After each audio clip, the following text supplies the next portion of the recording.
Walang paglagyan ng kaligayahan ng tatlong magkakaibigan nang sa wakas ay may napadaan na ring truck sa kalyeng pinagbabaan nila. Sa halos 2 oras kasi nilang paghihintay, lahat ng kanilang paparahin ay hindi sila pinapayagang makasakay kahit pa magbabayad naman sila. Meron pang isa na muntikan na silang hampasin ng tubo dahil sa kakulitan nila. Agad silang sumampa sa likuran ng truck. Kasama nila sa likuran ang nakataling kambing na kulay itim. Nakatitig sa kanila ang kambing na yon na parabang naiintindihan kung ano ang kalagayan nila. Dahil sa likas na pagiging siraulo ni Abong, hindi nito mapigilan na hindi pagtripan ang kambing na yon. Lumapit ito ng bahagya sa bandang harapan kung saan nakatali doon ang hayop. Dinampot ni Abong ang kapirasong damo na nakita niya roon at yun ang ginamit niya na pantusok sa tenga ng kambing. Walang reaksyon ng kambing at nakatingin lang yon sa kanya. Agad naman siyang hinila ni Dadong para tigilan na niya yon. Alam mo, para kang tanga. Nananahimik yung kambing dyan. Pinagtitripan mo. Mamaya malaman pa yan ng matanda, pababain pa tayo dito eh. Bakit ka pa concerned sa kambing? Kapatid ka ba niya? Si Raulo, paano kung hindi totoong kambing yan? Dinadali ka. Hindi totoong kambing. Nakikita mo naman oh. Ayan oh. Totoong totoo siya. At sinasabi ni Dadong, papaano kung nagpapanggap lang yan na kambing, pero hindi naman pala. Alam mo ba yung ginagawa ng mga aswang? Hindi nakapagsalita ang binatang si Abong. Tila nakaramdam ito ng kaunting kaba dahil sa sinabi ni Juni. O ano, tahimik ka no? Sige, ayaw mong maniwala sa mga sinasabi namin ha? Para kapag totoong may aswang nga sa probinsyang to, ikaw ang unang magiging biktima nila. Tama na yan. Huwag mo nang takutin si Abong. Baka mamaya umiyak na naman niya na parang bata at magsumbong sa precious mother niya. Ay, oo nga pala, nakalimutan ko yun. Sorry mamasbuhi nga pala to. Sinama niyo ba ako rito para pagtripan? Inaasar ka lang namin para magtino ka. Mayos ka nga dyan kung ayaw mong gawin ka namin katatawanan. Uy, Abong, biro lang yun ha.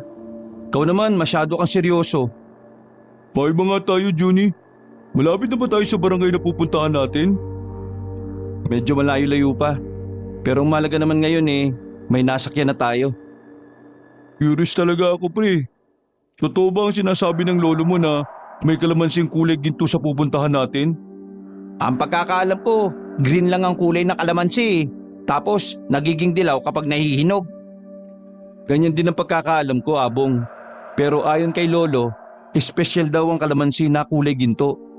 Isang patak lang daw nun. Maraming sakit na raw ang kayang pagalingin. Bilib din ako dyan sa lolo mo, no? Kung ano-anong ginagawa pero nakakapanggamot pa rin. Kaya nga ngayon, pinagbigyan ko na siya. Lahat kasi ng mga pinsan ko, hindi pumatos sa gusto niya Napatigil sila sa pag-uusap nang biglang tumigil ang truck na kanilang sinasakyan. Kapansin-pansin din na parang hindi mapakali ang kambing na kasama nila. Nakita nilang bumaba ang matandang driver at saka lumapit sa kanila. Tiningnan na matanda ang kambing at saka sila kinausap. May nakita ba kayong kakaiba? Kakaiba? Ano pong kakaiba? Lumilipad, gumagapang na mabilis, o kaya mataas lumundat. Sandaling nakatinginan ng tatlo. Hindi nila maintindihan ang tinutukoy na matanda. Pero para matahimik na ang kalooban ng matanda, sinagot na lamang yun ni Juni. Wala naman po kaming nakita. Bakit po ba? Inabot ni Mang Patras ang isang sanga ng puno na manipis. Kapag may nakita kayong kakaiba, gamitin nyo ito para bigyan ako ng senyales ha. Ano pong kakaibang sinasabi nyo? Basta, Naglakad na papasok sa loob ng truck ang matandang si Patras. Napailing na lamang sila dahil sa pagiging suplado nito sa kanila. Samantalang hindi naman yun ganon nang mapakiusapan nila nito kani-kanina lang. Baka yung tinutukoy niyang kakaiba yung mga nilalang na gaya ng aswang. sus, tinatakot mo lang ako eh. Alam niyong dalawa, kung wala lang akong utang sa inyo, hindi naman ako sasama rito eh. Dadong naman kasi nananakot pa Natawa na lamang si Dadong at Junie. Sa mga nakalipas pang sandali, nanahimik na rin sila sa biyahe. 9:00 na kasi ng gabi noon. Sobrang tahimik na ng kanilang nadaraanan. Kahit na may mga pose naman ng ilaw, hindi pa rin maiwasan ni Junie na makaramdam ng kaunting pagkailang. Kung hindi lang malaki ang utang na loob ni Junie sa kanyang lolo, hindi niya naman tatanggapin ang utos ng matanda. Wala rin naman kasi siyang alam sa mga panggagamot. Ang alam lang niya, kulay ginto na kalamansi ang dapat nilang maiuwi. Dumaan ng halos kalahating minuto. Biglang pumasok ang truck sa loob ng isang liblib na barangay. Kakaunti lang ang mga bahay doon. Wala ring supply ng kuryente. Makikitang mga malalaking lampara lamang ang nagsisilbing ilaw roon sa mga kabahayan. Oh, bakit dito tayo pumasok? Hindi naman yun dito ah. Anong barangay ba kasi yun? Barangay Pablo? Hindi naman yun dito eh.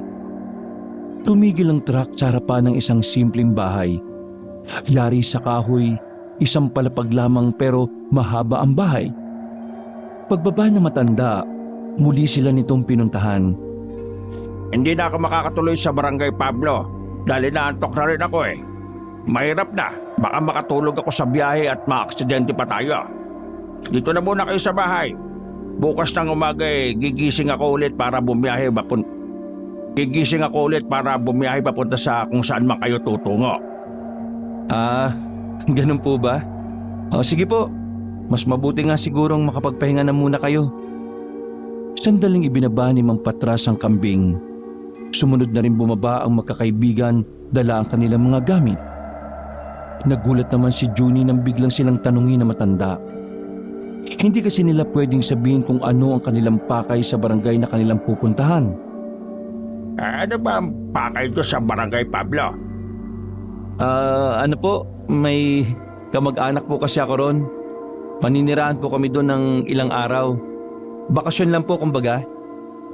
Napatigil ang matandang si Patras sa may tapat ng pintuan ng bahay ng sabihin ni Junie. Pagkakita pa lang ni Junie sa reaksyon ng matanda, alam na niya agad na hindi yun naniniwala sa sinabi niya. Ay kamag-anak kayo kamo sa Barangay Pablo? Sigurado ka ba? Opo. Bakit po? Ngayon lang ako nakakita ng taong dayo na may kamag-anak doon. Ay, di bale.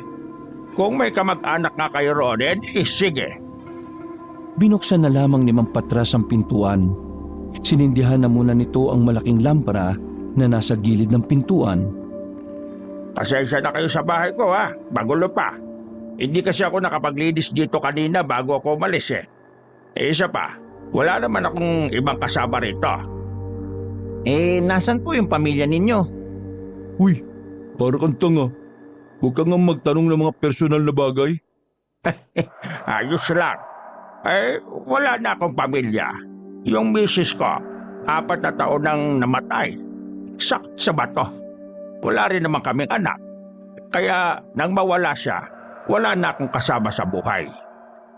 Kung ganun, nakakabilib pala kayo, no? Bibihira na lang sa mga taong kayang mabuhay nang walang kasama eh. Teka, mga taga-saan ba kayo? Tanong ng matanda habang nililigpit ang ibang gamit na nakakalat.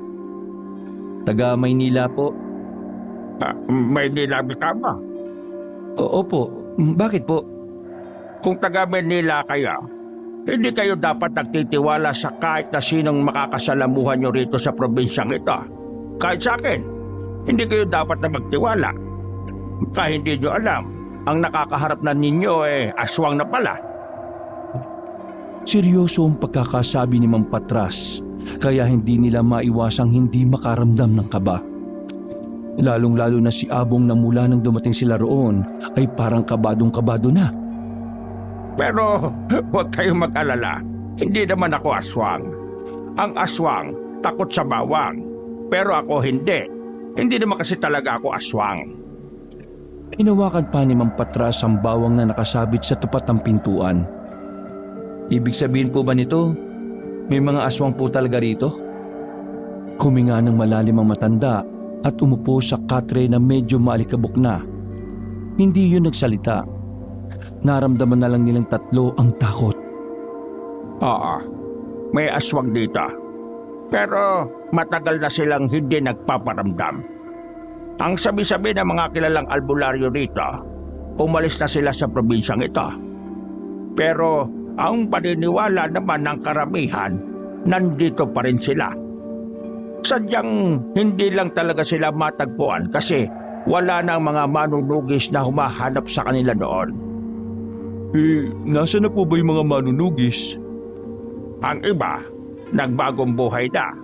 Pumunta ng Manila para maghanap buhay. Ang iba, namatay na lang sa katandaan at sakit. At yung iba naman sinasabing pinatay mismo ng aswang para patahimikin na sila. Huwag sana kayong ma-offend Bakit po ang dami niyong alam sa ganyang bagay? Dati rin po ba kayong manunugis? Hindi ako manunugis. Isa lamang akong simpleng tao. Pero dahil matagal na ako rito, marami akong nasaksihan noon. Marami akong nakita na hindi basta-basta nakikita ng mga simpleng tao. Huling tanong na lang po Kung sakaling may mga matagpuan kaming aswang, ano po kaya ang gagawin nila sa amin? Tumingin pa si Dadong para takutin ng kaibigang si Abong.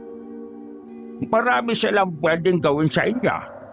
Pero ang pinakamasaklap at pinakabrutal nilang gagawin sa inyo ay ang gawin nila kayong hapunan. Nakaiga kayo sa lamesa ng buhay at nakapalibot sa inyo ang aswang habang unti-unting kinakain ng buo niyong katawan. Napaplos na lamang si Juni sa kanyang braso. Bigla na lang siyang nakaramdam ng panlalamig. Si Dadong naman ay napatingin-tingin din sa labas, habang si Abong naman ay kulang na lang na himatayin. Pero huwag kayong mag-alala. Nakikita niyo ba ang kambing na nasa labas? Mag-iingay yan kapag nakaramdam siya ng aswang. Kanina po nung huminto tayo, hindi siya mapakali. Ibig sabihin ba nun? May nararamdaman siyang kakaiba. Pero hindi ko masasabi kung aswang yon o hindi. Nagiging ganun din kasi ang kambing ko kahit sa ibang nilalang na nasa paligid. Hindi lang aswang. Tatango-tango na lamang na sumang-ayon ang magkakaibigan. Maya-maya pa, nilatagan na rin sila ni Mang Patras ng banig. Habang si Mang Patras naman ay nagtungo na rin sa sarili nitong kwarto. Malawak naman ang sahig ng bahay na yon kahit na medyo madilim. Isang lampara lang kasi ang gamit-gamit nila roon. Nakabukas rin ang bintana para daw makapasok ang hangin mula sa labas. Dahil hindi makatulog ang tatlo, nilibang na lamang nila ang sarili sa pagkukwentuhan. Kwentong barbero ka naman Paano magugustuhan ka ni Tasha lahat ng ex nun ang gagwapo? Parang sinabi mo naman pangit ako. Parang gano'n na nga siguro. Wala akong sinasabing ganun Pero alam niyo ba kung bakit hindi ko niligawan si Tasha? Kasi alam mong hindi ka naman sasagutin. Tanga, hindi yun. Hindi ko siya niligawan kasi ang chismis sa school namin noon kabit si Tasha ng prof namin. Uy, siguraduhin mo lang na totoo yan Kapag may nakaalam na sinabi mo yan pero hindi yan totoo, pwede kang kasuhan. Totoo naman ang sinasabi ko Tsaka wala naman tayo sa Maynila Napatigil ang kanilang usapan nang biglang marinig nila na nag-iingay ang kambing sa labas. Agad silang napabangon at marahang napasilip sa bintana. Hindi mapakali ang kambing, para itong may nakikita sa kung saan. Dahil doon, nagsimula na namang umandar ang takot sa sistema ng tatlo. Gusto sana nilang gisingin na matandang si Patras pero nahihiya sila.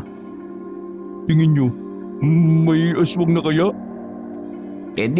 Subukan mo kayang tanongin yung kambing. Mas lalong lumakas ang pagwawala ng kambing. Kalaunan, nagising na rin si Mang Patras. Kumuha lang yon ng 2x2 at matapang na lumabas. Sumenyas lang yon sa kanila na manatili lang sa loob ng bahay. Sinuyod ni Mang Patras ang bakuran. Pero sa kasamaang palad, wala naman itong nakitang kung ano. Kaya nagtibit balikat na lamang ito sa kanila. Walang nakitang aswang si Mang Patras noon, kaya bumalik na lang din sila sa higaan. Ipinasarado na lamang sa kanila ang bintana para maging komportable sila. Mabilis na lumipas sa mga oras. Narinig na nila ang tilaok ng manok. Isa-isa silang ginising ni Mang Patras para sa kanilang maagang pag-alis. Matapos magkape, sumampa na rin sila sa truck. Sa pagkakataong yun ay hindi na nila kasama pa ang kambing. Ihatid ko na kayo ngayon sa Barangay Pablo. Ito lang ang magiging paalala ko sa inyo, ha? Huwag na huwag kayong kakausap ng taong hindi makatingin sa mata ninyo. Naintindihan niyo ko?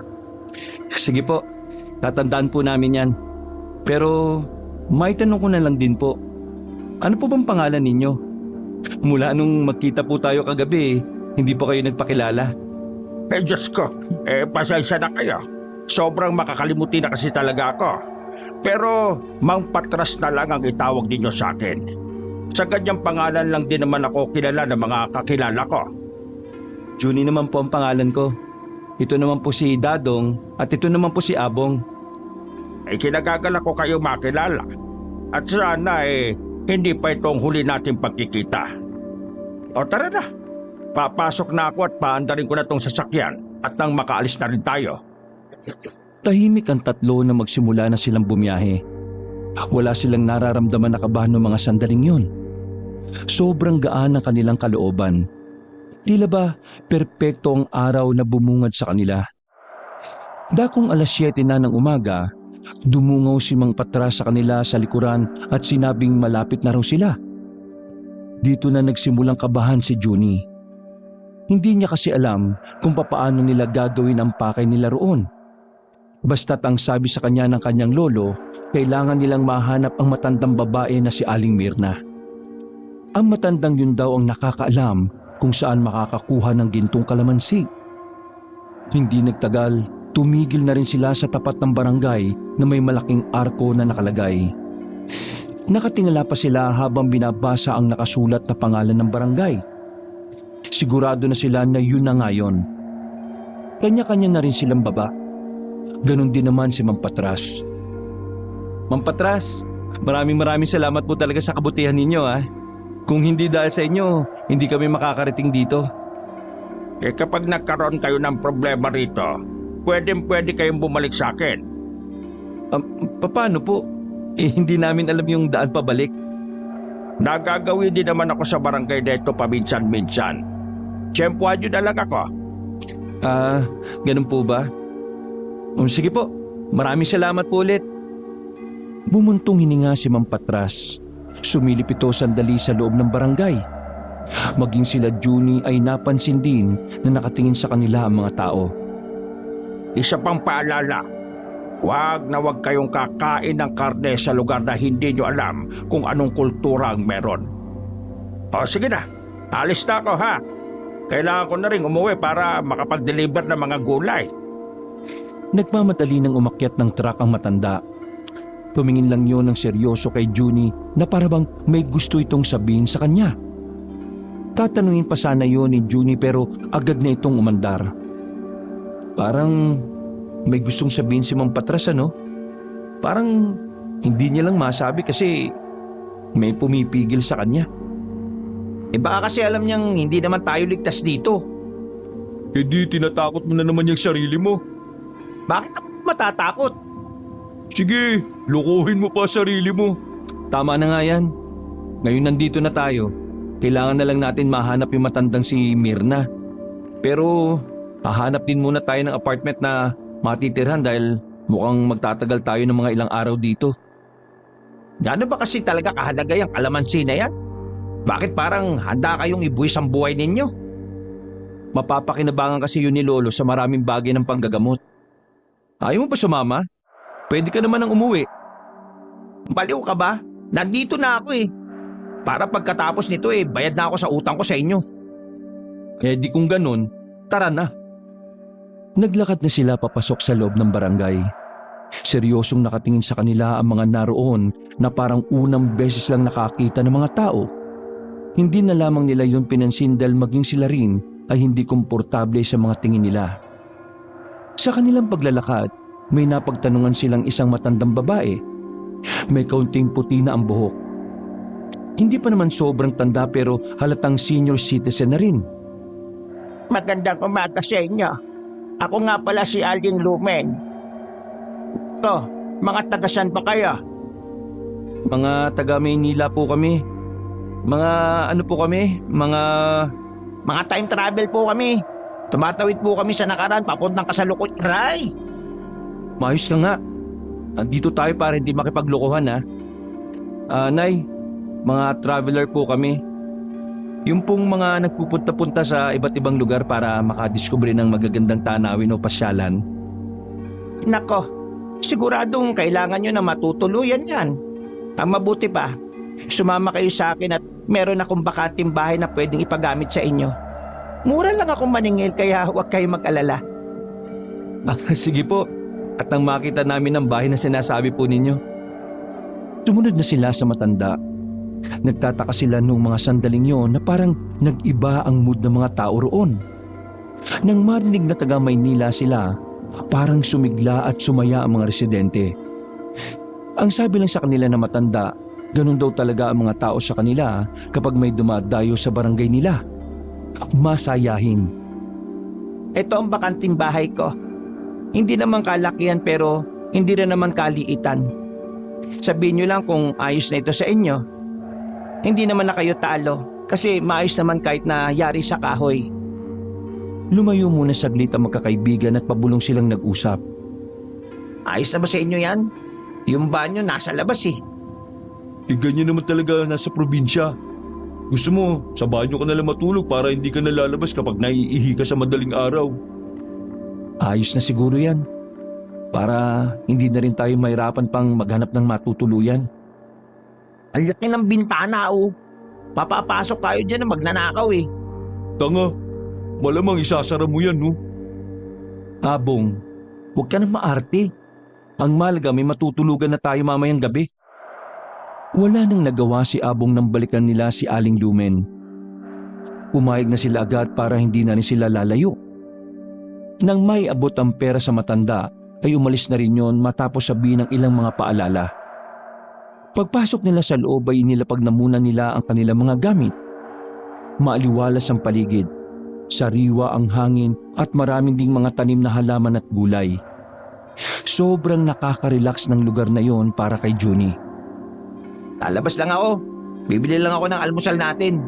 Nagugutom na ako eh. Sige, magtanong-tanong ka na lang din dyan kung saan may mabibilhan. Naiwan si Junie at Dadong sa bahay na yon. Nakatambay lang ang dalawa sa bakuran nang biglang may pumasok na batang lalaki sa kanilang bakuran. Mataba ang bata. Nangunguna ang tiyan nito. Maputi rin ito na parabang hindi na nasisikatan ng araw. Nagtaka naman si Junie kung anong ginagawa ng batang yun doon. Kaya naman lumapit siya sa bata para kausapin ito. Uy bata, nagkamali ka yata ng bakuran ng pinasok Anong pangalan mo? Humingi ng seryoso ang batang lalaki. Naglakad ito papunta sa lamesa na nasa ilalim ng punong bayabas. Ako po si Bibo. Nilapitan din ito ni Dadong at saka kinausap din. Okay, ikaw nga si Bibo. Pero anong ginagawa mo rito? May problema ka ba? Doon na lang po kayo sa amin tumira. Mas maganda bahay. Yari sa bato. May maayos na banyo at nasa loob din ng bahay. Libre pagkain at tigit sa lahat. Meron akong ate na maganda na tsak. Maghugustuhan ninyo. Natawa si Junie at Dadong sa sinabi ng batang si Bibo. Kung magsalita kasi ito ay parang salesman sa mga mall. Kung maka-sales to ka naman sa amin, pati ate mo dinamay mo pa. Pero anong pangalan ng ate mo? Tingnan mo to. Basta babae, ang bilis-bilis eh. Ang pangalan ng ate ko, Edina. Pero yung pangalawang pangalan niya ay sasabihin ko kapag sa amin na kayo tumira. Ha? Bakit ba gustong-gusto mo kaming tumira sa inyo? Hotel ba bahay nyo? Anong hotel? Kita mo na? Hindi mo pa pala alam? Dadong, kalma lang. Bata lang yan, no? Ako na lang bahalang kumausap dyan. Bata? Bibo po ang pangalan ko, hindi bata. Ah, sige Bibo. May nakuha na kasi kaming tutuluyan eh. Pero ano bang meron at bakit parang karamihan sa mga tao rito pinag-aagawan kami? Kanina, may mga pumunta rito para alukin kami ng pagpapatira. Magkakapremyo ba kayo kapag may pinatuloy kayong bisita? Opo, magkakapremyo po kami. Panghanda namin para sa darating na pista. Ah, kaya pala. Ang kaso, dito na kami nakatira kay Aling Lumin eh. Napatigil sa pagsasalita si Junie nang biglang dumating ang matandang si Lumen. Galit na galit itong hinila si Bibo palabas ng bakuran.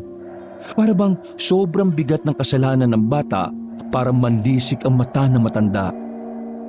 Walang yakang bata ka. Aagawan mo pa ako. Lumayas ka sa bakuran na to. At kung hindi pipira-pirasohin kita. Aling Lumen, sobra naman po yata sinasabi niyo sa bata. Kayo maniwala sa batang ito ha? Manlolokang pamilyang yan. Mga magnanakaw. Marami ng turista ang napadpad dito at napunta sa kanila. Pero bago makalis wala na mga pera at alaas sa mga yon. Ang galing niyo pong gumawa ng kwento, Aling Lumin. Hoy, manahimik ang bata ka ha? Hindi ko hayaan na gawin niyo rin sa kanila ang ginawa niyo sa iba. Mga iho, huwag kayong papadala dyan sa batang yan ha. Ginagamit siya ng mga magulang niya para manloko. Tiningnan ni Junie ang batang si Bibo. Hindi niya man lang yon nakikitaan ng takot o kahit kaunting luha man lang. Hindi yung kagaya ng mga ibang batang iyakin na kaunting taas lang ng boses hahagulgul na sa iyak. Nay, kalma lang po kayo ah. May kaso po ang ginagawa ninyo. Child confused. Anong child confuse?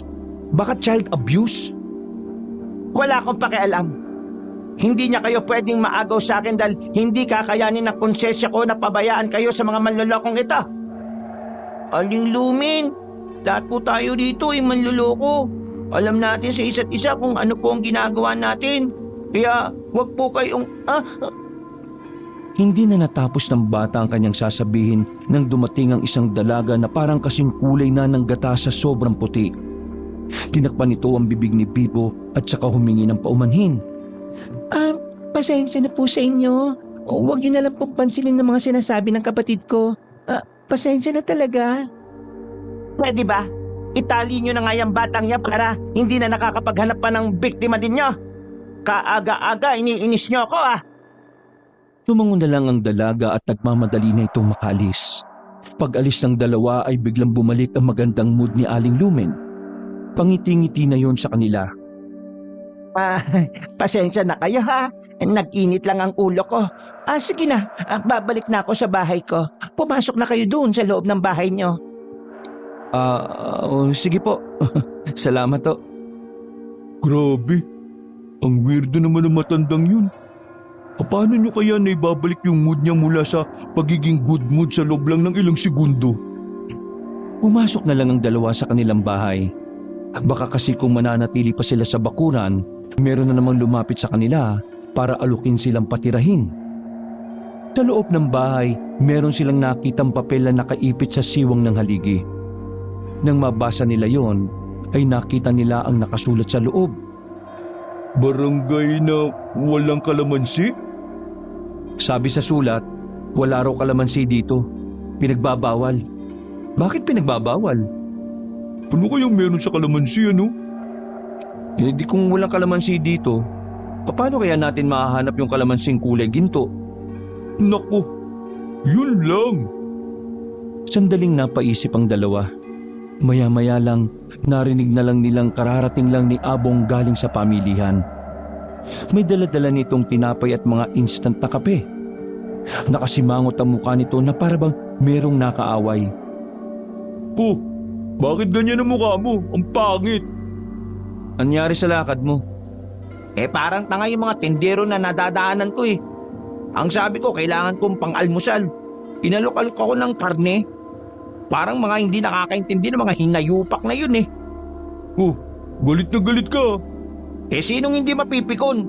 Tinapaktapakan nila itong sapatos ko. Banas na banas si Abong nung umagang yon. Pero sa halip na yon ang isipin ni Junie, Natuon pa rin ang atensyon niya sa sinabi ng kaibigan na inaalok siya ng karne. Bigla niya kasing naalala ang nabanggit ni Mang Patras sa kanila na ang mga aswang daw ay mahihilig sa karne. Ganun pa man, hindi na lang din yun binanggit ni Juni sa mga kaibigan niya.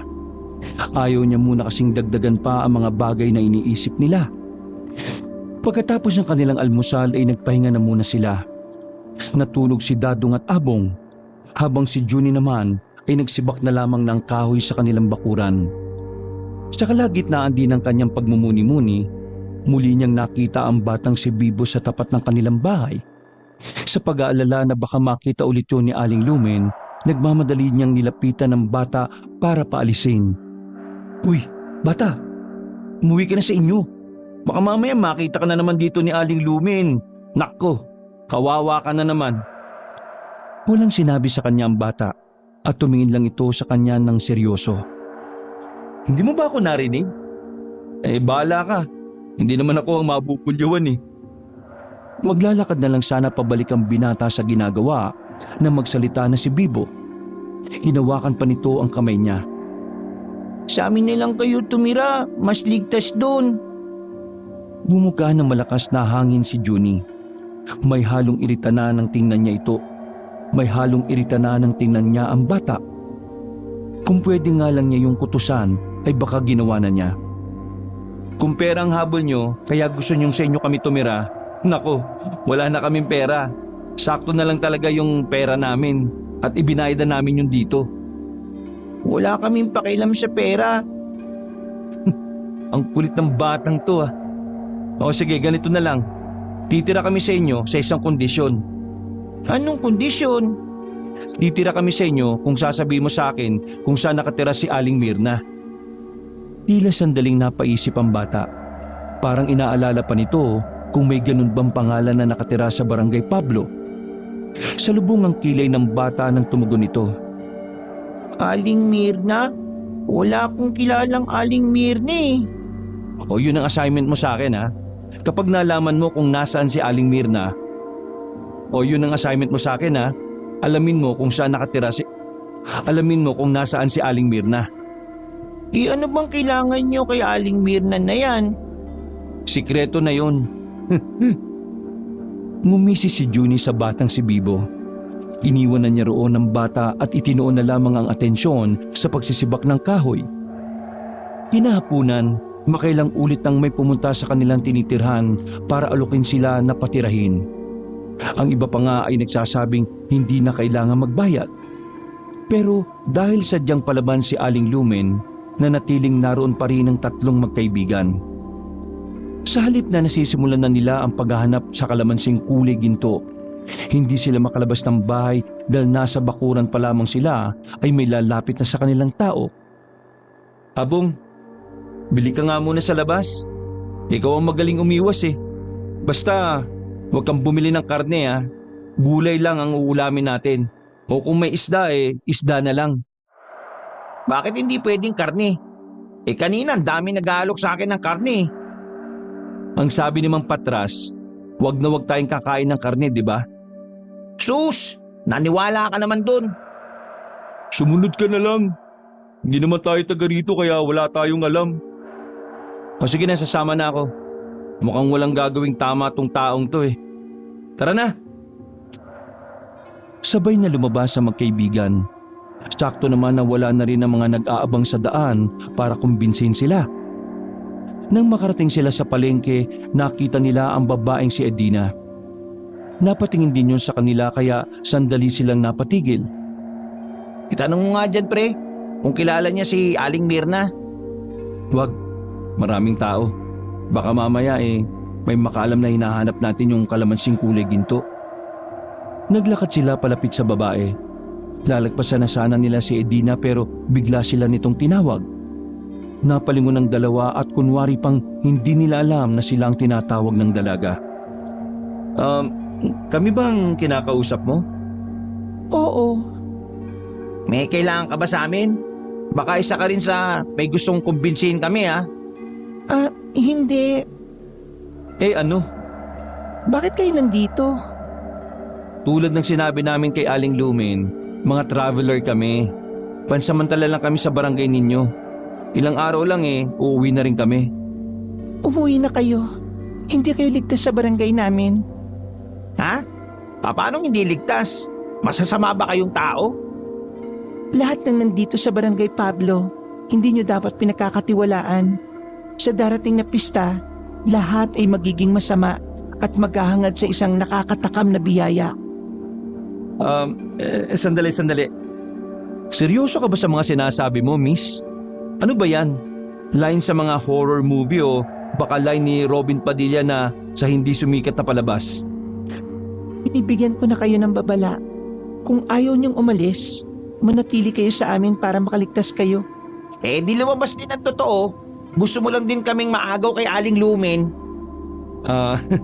Pasensya ka na pero hindi na talaga kami aalis doon. Komportable na kami ron. O sige na, mamimili pa kami ng makakain namin. Hindi na nila nilingon pa ang dalaga. Tinuon na lamang nila ang atensyon sa pamimili. Habang nasa palengke sila, napapansin nilang kahit isang pirasong kalamansi ay wala silang nakikita. Ilang tindera ang pinagtanungan nila pero lahat ng yon ay walang maibigay na kalamansi. Nung mga sandaling yon, nagtataka na si Junie kung tama bang doon nila hanapin ang pakay nila. Dahil kung walang kalamansi sa barangay na yon, wala rin silang mapapala roon. Barangay yata ito na walang kalamansi. Paano tayo makakagawa ng sausawan nito mamaya? Ako nang bahala. Hihingi na lang ako kay Aling Lumen mamaya. Baka siya meron. Umuwi na lamang sila nung oras na yon.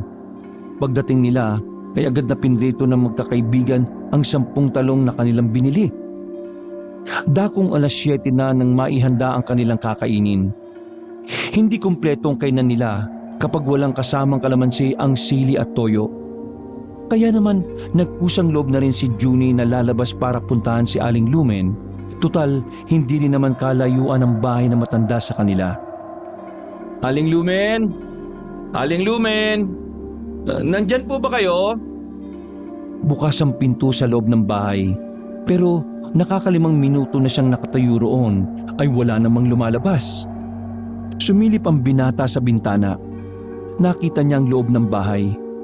May kung ano-anong bagay siyang nakita roon na hindi niya matukoy kung ano. Basta nakakita siya ng maraming kandila sa loob pero hindi nakasindi. Bakit ka nandito? Nagulat si Junie nang marinig ang tinig na yun na matanda. Muntikan pa siyang madula sa hagdanan nang humarap siya roon. Nakahawak pa siya sa kanyang dibdib. Pasensya na po. Nagpunta lang po ako rito para humingi sana ng kalamansi. Nagsalubong ang kilay na matanda. Tila hindi nito nagustuhan ang sinabi ng binata. Bagyang lumapit sa kanyang matanda at tumingin ng seryoso. Para bang inaalam ni Aling Lumen kung may iba pa bang pakay doon si Junie. Anong sinabi mo? Kalamansi? Opo, kalamansi nga po. Meron po ba? Walang kalamansi sa barangay na ito. At kahit na kailan ay hindi na muli pang sisibol ang mga kalamansi na yan dito. Nanlalaki ang mga mata na matandang si Lumen noong mga oras na yon. Hindi tuloy maiwasan ni Junie na makaramdam ng takot sa matanda. Wala siyang ideya kung bakit ganun na lamang ang naging reaksyon ni Lumen samantalang alam naman niyang wala siyang ginagawang masama. Pasensya na po pero bakit parang nagalit kayo sa akin? Humihingi lang naman po ako ng kalamansi. Gagawa po kasi sana kami ng sausawan. Tila kumalma ang matanda nang mapagtantong hindi niya yun dapat ginawa. Ngumiti si Lumen at saka hinawakan sa braso ang binata para maglambing. Nako, pasensya ka na kung parang mukha kong galit ha. Naalala ko lang yung mga turista noon na pinaglaruan ng mga kalamansing tanim dito. Ayon, kahit kailan, hindi na tumubo pa ang mga kalamansi sa barangay na ito. Ganun po ba? Sige po, wala pong problema. Pasensya ka na uli ha. Hindi po, ayos lang po. Sige po, babalik na ako sa bahay. Kakain na po kami. Ngumiti na lamang si Junie sa matanda. Pero ang totoo, na weirdoan siya sa pinakitang ugali ni Aling Lumen. Hindi siya naniniwala sa sinabing dahilan na matanda. Malakas ang kanyang pakiramdam na may kakaibang dahilan kung bakit walang kalamansi sa barangay na yon. Kumain na lamang ang magkakaibigan kahit walang kalamansi. Kahit na papaano ay masaya naman sila sa naging ulam nila dahil pare-pareho naman silang kumakain ng gulay. Dakong 10:00 ng gabi, nakaramdam na rin ng antok ang magkakaibigan. Naglatag na sila ng kanilang banig. Wala pang 10 minuto silang nakahiga, naramdaman na nilang may mga tao sa labas. Nang sumilip si Junie sa labas, nakita niya ang mga residente na parang may nagaganap na pagpupulong sa bakuran nila. Marami sila. Tigsika na sila sa bakuran at wala silang ideya kung anong ginagawa ng mga yon. Hindi tayo lalabas. Anong hindi lalabas? Hindi tayo makakatulog dahil sa kakagalaw nila dyan sa tapat. Tama si Junie, dito lang tayo. Hindi natin alam kung anong ginagawa nila. Yun na nga ang punto eh. Hindi natin alam kung anong trip nila. Kaya hindi ba tayo natatakot? Pre, ang weird ng ganyan. Kulto ba ang mga nasa labas? Hindi ko alam, pero parang hindi naman sila kulto eh. Ayaw ko na lang sabihin pero Pero ayaw ko na lang ding sabihin. Sira ulo. Hinayaan na lamang nila ang mga tao na nasa labas. Hindi naman nag-iingay ng malakas sa mga yon, kaya hindi na lang din nila pinaalis. Nang sumapit ang 12:00 ng hating gabi, naramdaman nilang umalis na rin ang mga yon. At doon pa lamang sila nakatulog. Kinaumagahan, maagang pinuntahan ni Junie si Aling Lumen. Pero sa kasamaang palad, hindi na niya inabutan ng matanda sa bahay nito. Dahil hindi naman nakasarado ang bahay ni Aling Lumen, may kung anong nagtulak sa utak ni Junie para pumasok doon. Nakita niya ang mga imay sa loob na parang mga halimaw. Mga kandila rin ay parang katatapos lang din gamitin. Bukod pa roon, may isang ribulto na naroon na parang nagsisilbing altar nila. Lintik, ano itong mga to? Marahan siyang naglakad pa sa may bandang kabinet. Pagbukas niya ng kabinet, merong nahulog na kung ano mula sa itaas. Natataranta niyang dinampot yun. Pero napatigil siya nang makita ang isang bilog na bagay na kulay ginto. Nanlalaki ang kanyang mata nang damputin niya yun. Ha? Gintong kalamansi? Teka, si Aling Lumen? Si Aling Mirna? Bakit Aling Lumen ang pagkakakilala sa kanya ng mga tao? At bakit Aling Mirna ang tawag sa kanya ni Lolo? Nang maramdaman niyang merong paparating, nagmamadali siyang dumaan sa bintana. Mabilis siyang nakabalik sa kanyang mga kasama at sinabi agad ang magandang balita. Makakauwi na tayo. Ito ng kulay gintong kalamansi, pre, oh. Ito yung sinasabi ni Lolo na makakagamot sa kung ano-ano mang sakit. ayos! O tara na, mag-impake na tayo. Buti naman at nahanap na yan. Ayoko na rin sa lugar na ito eh. Nung umaga na yon, inayos na nila ang kanilang mga gamit. Pero hindi sila agad nakalabas nang makita nilang may mga natatarantang tao. Nakita ni Junie ang babaeng si Edina sa tapat, kaya agad niya itong tinanong kung ano ang nangyayari. Miss, anong nangyayari? Bakit parang nagkakagulo sila? Walang ganang tumingin sa kanya ang dalaga. May kumuha ng pinakamahalagang bagay na pinagkakaingat-ingatan ng tagapangalaga. Ha? Yun ang pakay nyo, di ba? Ang alin? Kaya kayo nagpunta rito para kunin ang bagay na yon. Hindi kita maintindihan ha. Ano bang sinasabi mo? Kalamansi na kulay ginto. Agad na dumaloy ang kaba sa sistema ni Junie nang marinig yun mula sa dalagang si Edina. Nahihiwagaan siya sa katauhan ng taong yun. Para bang marami yung nalalaman sa lahat ng galaw nila. Ano bang sinasabi mo?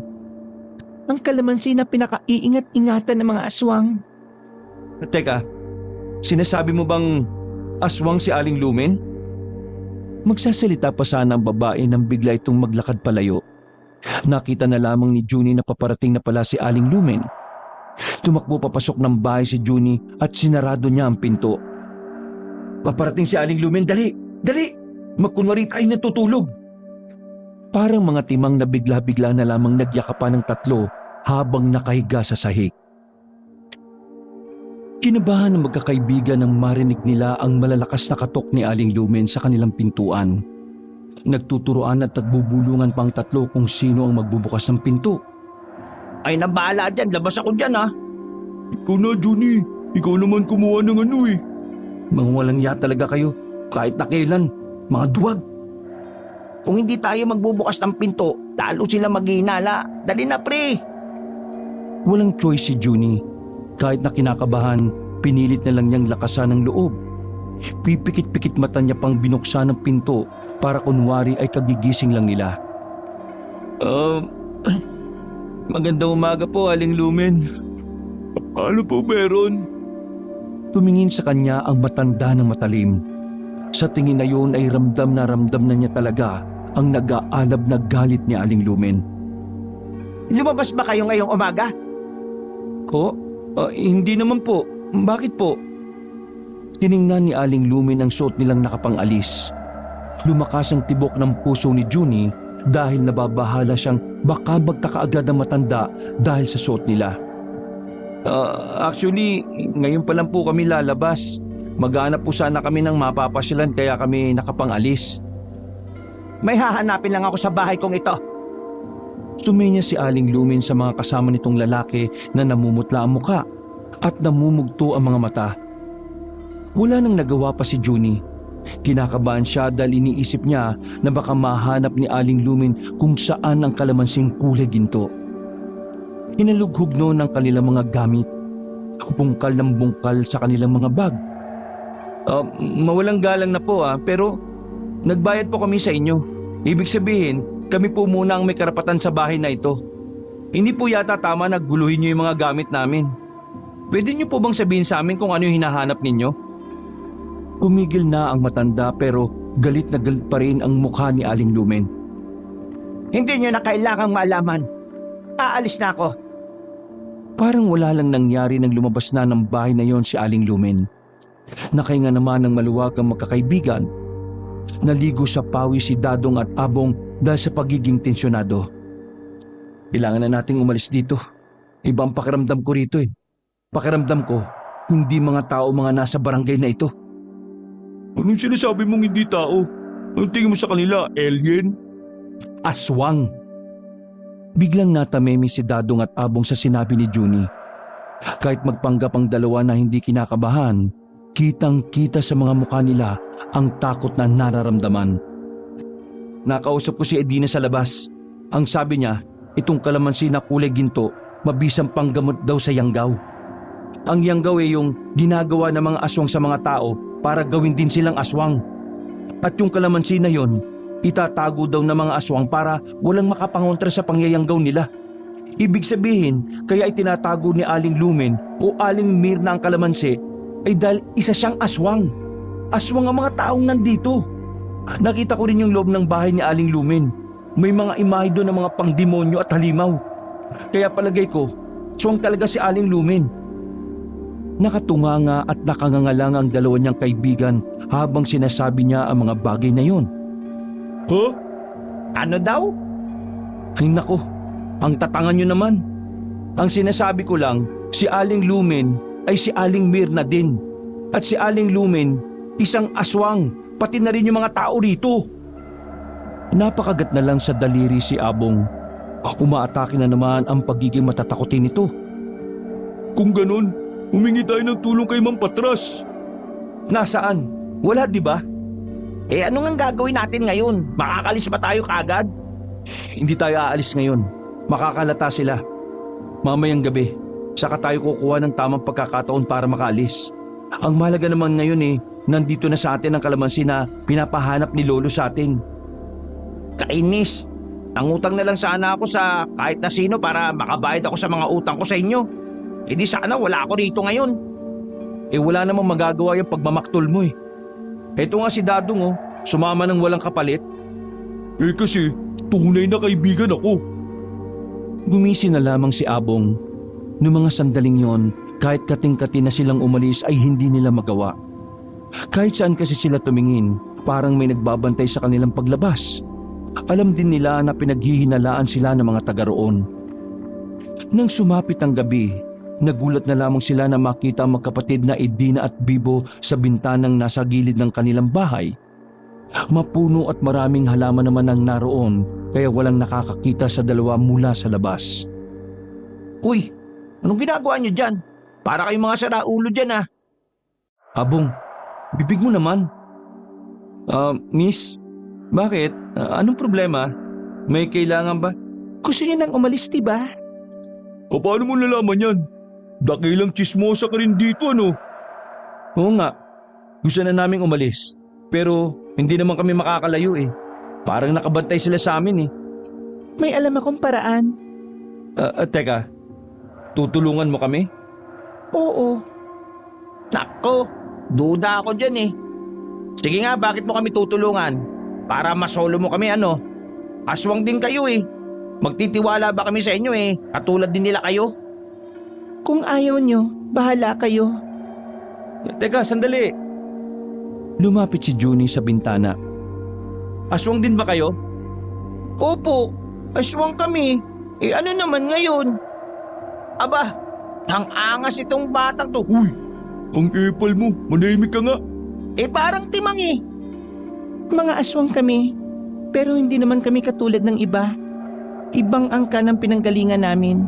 Hindi kami kumakain ng tao.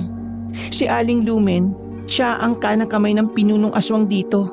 Kaya kung mapapansin nyo, maraming gumagalang sa kanya. Ibig sabihin, totoo talaga mga aswang ang nandito? Mga aswang ang lahat na nandito.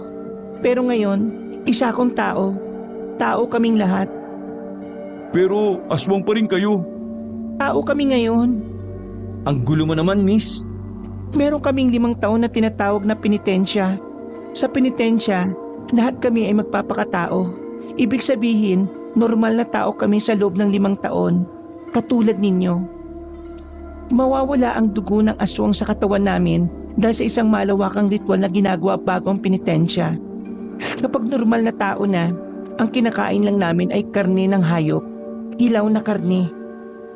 Babalik lang kami sa pagiging aswang kapag dumating na ang pista ng mga aswang na nagaganap tuwing pabalik na rin ang pinuno ng mga aswang mula sa malayong paglalakbay.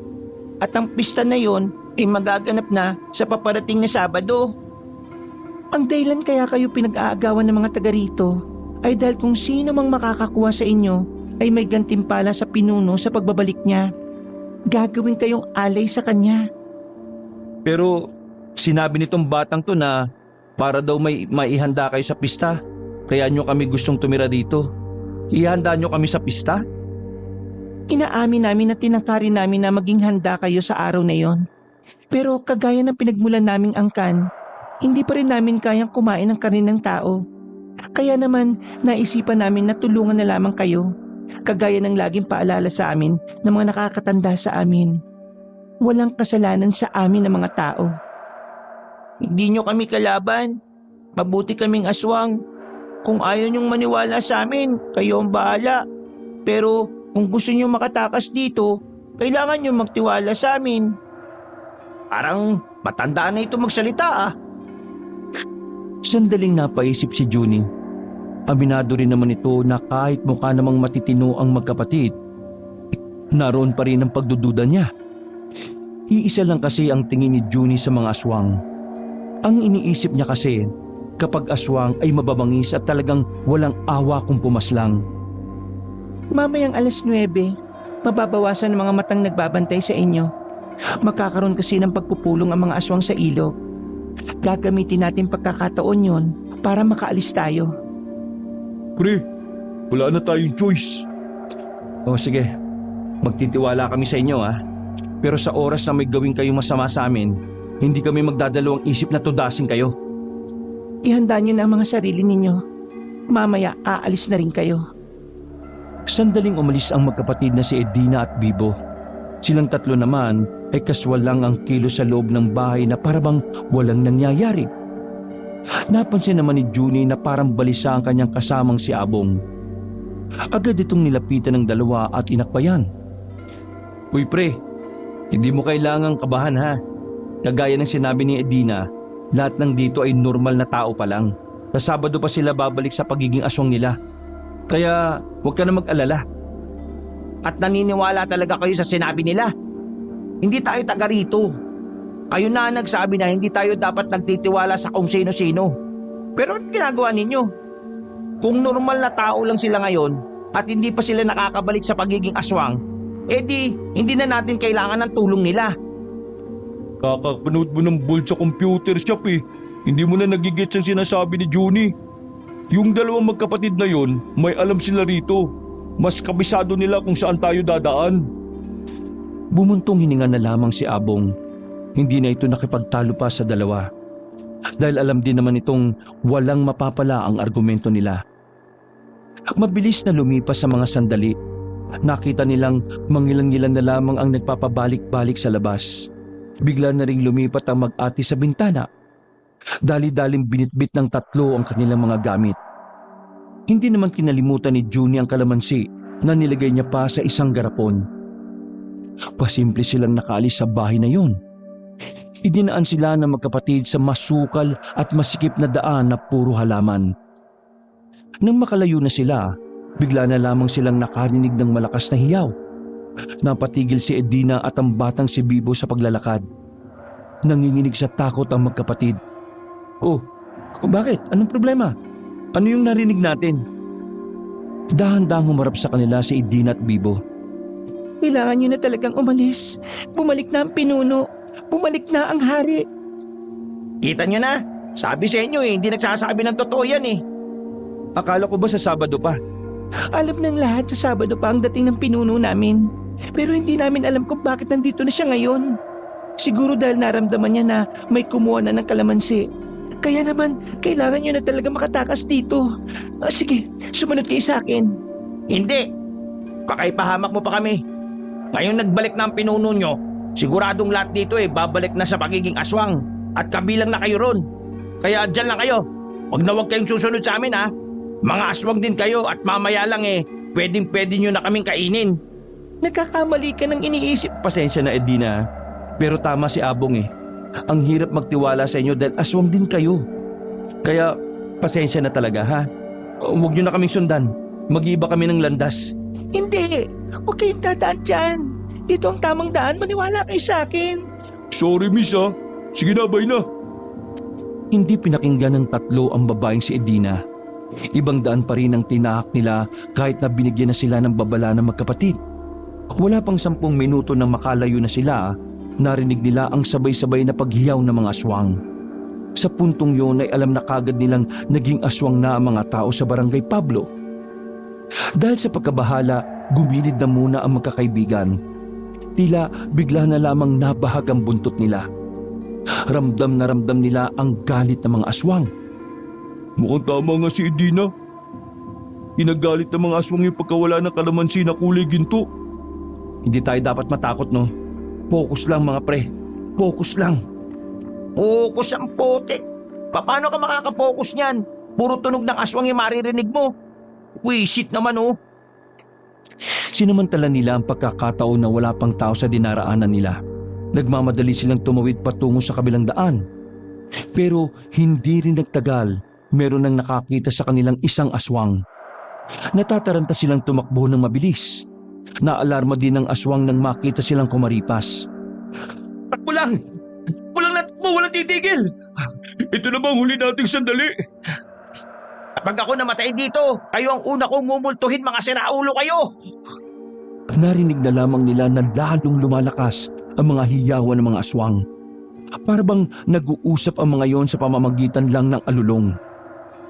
Nang matanaw nila ang mga aswang na nakasunod na sa kanila, lalo nilang binilisan ang pagtakbo. Malapit na sila sa may kanto nang biglang may tumigil na truck sa kanilang tapat. Nabuhayan sila ng dugo nang makilala kung sino ang naroon. Sakay na, mga ungas! Mang Patras! Walang sinayang na pagkakataon ng tatlo. Sa kanilang taranta ay ang bilis lang nilang naakyat ang truck na yon. Hindi na nagawa pang makahabol ang mga aswang dahil na rin sa mabilis na pagpapatakbo ni Mang Patras. Para silang nabunutan ng tinik nang makabalik na sila sa bahay na matanda. May iyak na sa sobrang takot si Abong. Nakailang beses din namang uminom ng tubig si Junie at Dadong. Mga aswang ang mga naroon. Hindi kayo dapat nagpunta roon eh. Eh alam niyo palang mga aswang ang naroon eh. Bakit hindi niyo man lang sinabi sa amin para hindi na kami tumuloy? Abong, huy, Eh malay ko bang kung aswang din kayo? Ang sabi niyo may kamag-anak kayo ron, di ba? Kaya naisip ko, hindi ko na kailangan sabihin sa inyo ang bagay na yun kasi baka aswang din kayong tatlo. kasalanan ko. Kung hindi sana ako nagsinungaling kay Mang Patras, hindi sana tayo humantong sa ganito. Ang mahalaga naman nakuha na natin ang dapat natin makuha, di ba? Napatingin si Mang Patras kay Juni. Parang alam nito na kay Juni na ang bagay na tinutukoy ni Dado.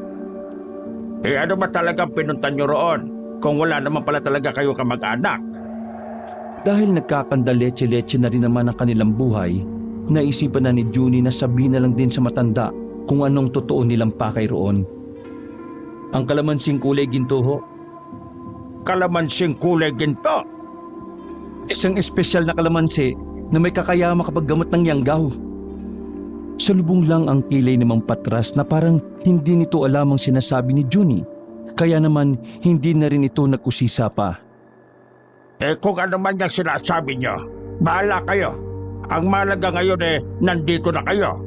Ang problema nga lang natin, hindi ko alam kung kakayanin ko kayong ihatid pa palabas. Sira-sira na yung makina ng truck ko eh. Sa katunayan pinaayos ko yung kanina kaso nasisira na naman. Napailamos na lang si Juni ng sarili muka. Na-stress na naman siya kung papaano sila makakarating ng terminal kung wala naman silang masasakyan. Sa mga sandaling yon, nagsisimula na siyang magsisi kung bakit pa siya pumatos sa kagustuhan ng kanyang lolo. Wala naman kasing sinasabi sa kanya ang lolo niya na ganun pala kadelikado ang pwede nilang pagdaanan. Ang buong akala niya, madalian lang nilang makukuha ang kalamansi na yon. Hindi pala sa madali iikot ang lahat. Huminga ng malalim si Juni. Pinilit niyang makapag-isip ng paraan. Pero kahit na anong gawin niya, wala pa rin siyang napipiga sa kanyang utak. Ang maigi pa, dumito muna kayo. Hindi naman na tayo matutunto ng mga aswang na yon dahil medyo malayo-layo na itong Barangay Pablo. Sige po, maraming salamat po sa inyo, Mang Patras. Hindi na namin alam ang gagawin namin kung wala kayo. Eh wala yon. Ano pa bang magiging silbi ng buhay ko kung wala akong may tutulong sa kapwa ko? Ay sige, pumasok na muna kayo sa loob. Kung gusto nyong kumain may nakatakip na pagkain doon sa lamesa. Kung ayaw nyo dumiretso na kayo ng tulog. Magpupuyatan kong ayusin tong truck. Tumango na lamang ang magkakaibigan. Para sa kanila, isang malaking hulog ng langit ang matandang si Patras. Humiga na muna sila para kahit na papaano maging kalmado at relax ang kanilang mga utak. Nakatingin lang ang tatlo sa kisame ng bahay. Hindi sila dinadalaw ng antok kahit na anong gawin nila. Dahil natatakot sila na baka sa pagdilat nila, bigla na lang silang kainin ng mga aswang na tinatakasan nila. Dakong 3:00 ng madaling araw, sinilip ni Juni si Mang Patras sa labas. Sa puntong yon ay hindi na niya nakita ang matanda na naroon sa truck. Naintriga naman si Juni kaya naisipan niyang lumabas na lang sana. Pero bago niya pabuksan ang pinto, naramdaman na lamang niya na may baril ng tumutok sa kanyang batok. Ibigay mo sa akin ang kalamansi na kulay ginto. Kung hindi ako magdadalawang isip na kalabutin ng gatilyo. Napabangon si Dadong at Abong nang marinig nila ang tinig ni Mang Patras ng may kaangasan. Mang Patras, ano pong ibig sabihin nito? Huwag ka na muna magtanong. Ibigay mo sa akin ang kailangan ko at walang masasaktan sa inyong tatlo. Pero kailangan po ito ng lolo ko. Wala akong pakailam dahil mas kailangan ko yan. Bibilang ako ng 3. Kapag wala pang kalamansi, sasabog ang bungo mo. 1. Una, sandali lang.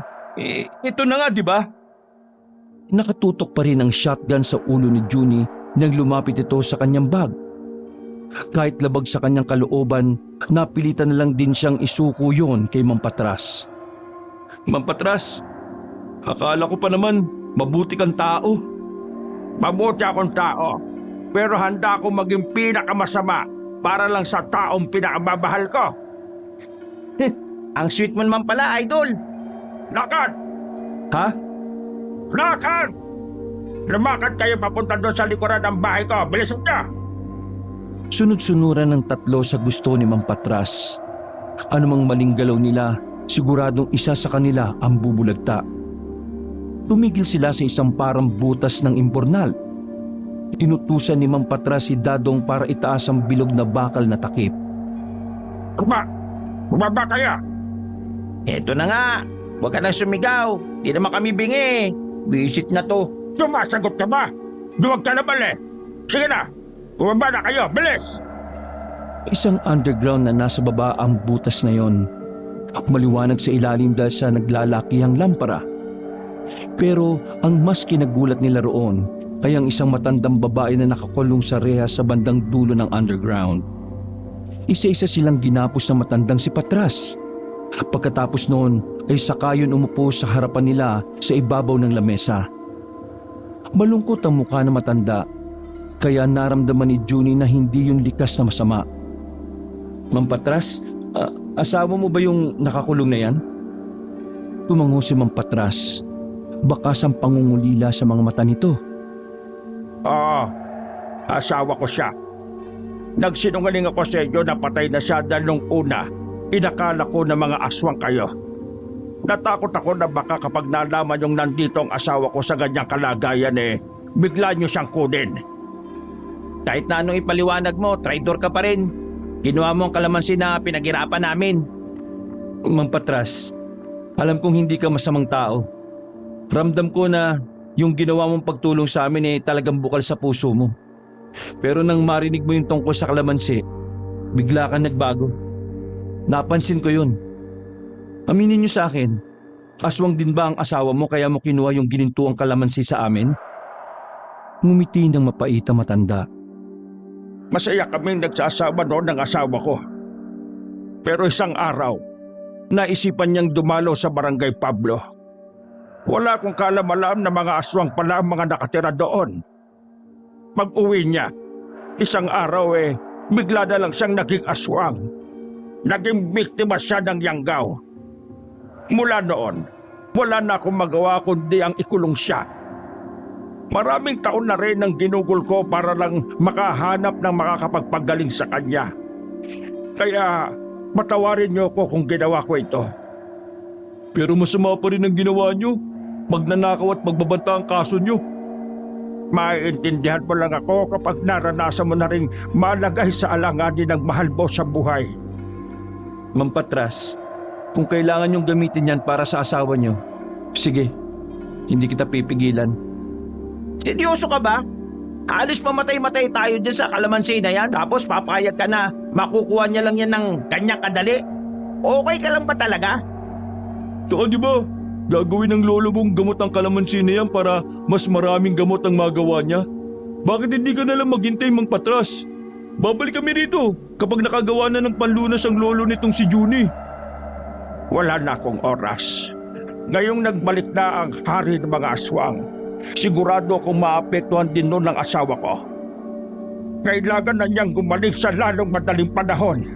Kaya naman, ngayong gabi ay ipapatikim ko sa kanya ang kalamansi na ito para tuluyan na siyang maging tao ulit. Dadong, Abong, ipaubayan na natin kay Mang Patras. Maraming pamparaan si Lolo para malaman ng gamot sa yanggaw. Mas kailangan niya ni Mang Patras kaysa sa atin. Hindi mo kasi naiintindihan Ala ka sa buhay mo. Maraming salamat sa pag-unawa ninyo. Huwag kayo mag-alala. Kapag naging ayos na ang aking asawa, sabay-sabay tayong aalis sa probinsyang ito. Mang Patras, pakawalan mo na kami. Kakailanganin mo kami para ipatikim yan sa asawa mo. Oo nga, wala kaming gagawin. Sangayon naman ako kay Junie. Pinakawalan nga sila na matanda. Pagkatapos ay nilapitan na nila ang matandang babae na si Franca sa harapan ng kulungan nito. Kahit nasa loob yun, nakakandado pa rin ang paa nito. Agad na binuksan ni Mang Patras ang rehas. Medyo nasa katinoan pa ang kanyang asawa. Ang kaso nga lang, paminsan-minsan ay parang bigla na lamang mangangagat. Pinatak na ni Mang Patras ang katas ng ginintuang kalamansi sa baso. Pinatak na ni Mang Patras ang katas ng ginintuang kalamansi sa baso.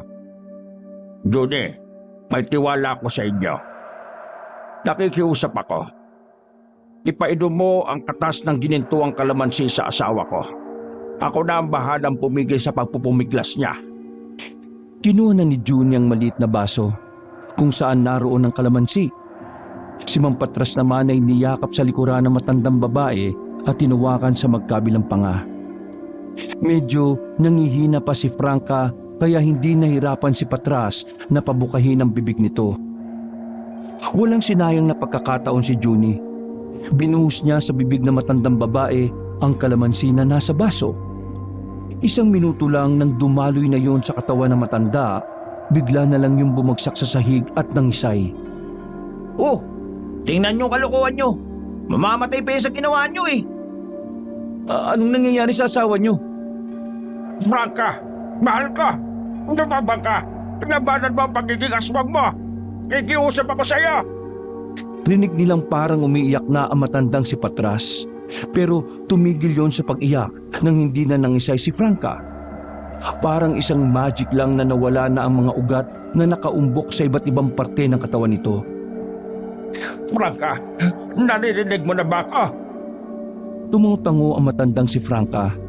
Napayak na lamang si Mang Patras. Dahil sa wakas, nakabalik na rin sa pagiging tao ang kanyang asawa. Namamangha naman si Junie dahil doon. Hindi niya inakala na ganun ka-epektibo ang kalamansing kulay ginto. Doon niya mas naintindihan kung bakit ganun na lamang ang galit ng mga aswang nang mawala yun sa kanila. Maraming salamat sa inyo. Maraming salamat. Napangiti na lamang si Junie ng mga sandaling yon nang makita ang ngiti ni Mang Patras. Pero wala pang 5 minuto ang pagdiriwang ni Mang Patras, naramdaman nilang may mga tao na sa itaas. Dito na sila nagsimulang maalarma. Naririnig din nilang nag-iingay na ang kambing sa bakuran. Sinyalis lang yun na meron ng aswang sa paligid. Maganda kayo. Nandiyan na ang mga aswang. Natuntun talaga nila tayo. Nagtatayuan ng mga balahibo nila. Kapadong-kabado na naman ang magkakaibigan. Lalo nang malamang wala silang ibang dadaanan kundi sa butas lang din na kanilang pinasukan. Ganun pa man, matapang na nagpresenta si Junie na una nang umakyat. Mang Patras, intindihin niyo lang ang asawa niyo ha. Dadong, alalay lang sa kanila. Ikaw Abong, dito ka sa likuran ko. Pagsilip nga nila sa taas, hindi sila nagkamali. Sa harapan ng bahay, naroon na ang mga aswang na nagmamasid. Hindi sila makalapit dahil sa mga pangontrang nakasabit sa may pintuan. Wala na ang ingay ng kambing noon, kaya ang hinala ni Junie, pinaslang na ng mga aswang ang kawawang kambing. Hindi na natin magagamit ang truck. Dito tayo dadaan, sa may talahiban. Pasimple silang nakalabas, pero hindi pa man sila nakakalayo, nakita na sila ng mga aswang.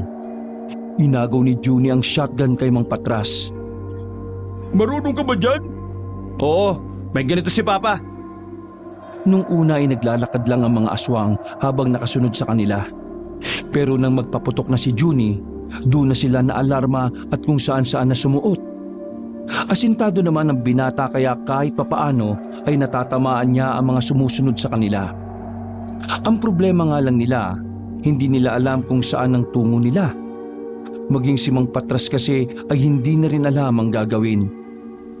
Saan tayo pupunta nito? Nakasunod pa rin sila. Mang Patras, kumalma ka lang ha. Mag-isip ka na maayos. Saan tayo pwedeng pumunta? May alam ka bang ibang lugar? Hindi na nagsalita si Mang Patras. Ramdam nila ang takot na matanda. Pero naiintindihan nila yon dahil kasama na nito ang asawa nito. Mang Patras! Focus! Nang mahimasmasa na matandang lalaki, naalala nito ang isang lugar na maaari nilang mahinga ng tulong. Kampo ng mga sundalo. Kailangan natin makarating sa kampo nila. Tama, sa may gubat. Dumiretso lang tayo doon. Sige pa rin sa pagpapaputok si Junie. Hanggang sa di kalaunan, naubusan na rin siya ng bala. Bilisan niyo ba? Niyo! Malapit na tayo! Sugat-sugat na ang mga paa nila dahil sa kung saan-saan sila sumasabit. May mga sugat na rin ang kamay nila dahil sa matatalas na dahon na kanilang nahahawakan. Ilang sandali lang, tuluyan na silang nawala ng pag-asa nang mapalibutan na sila ng mga aswang.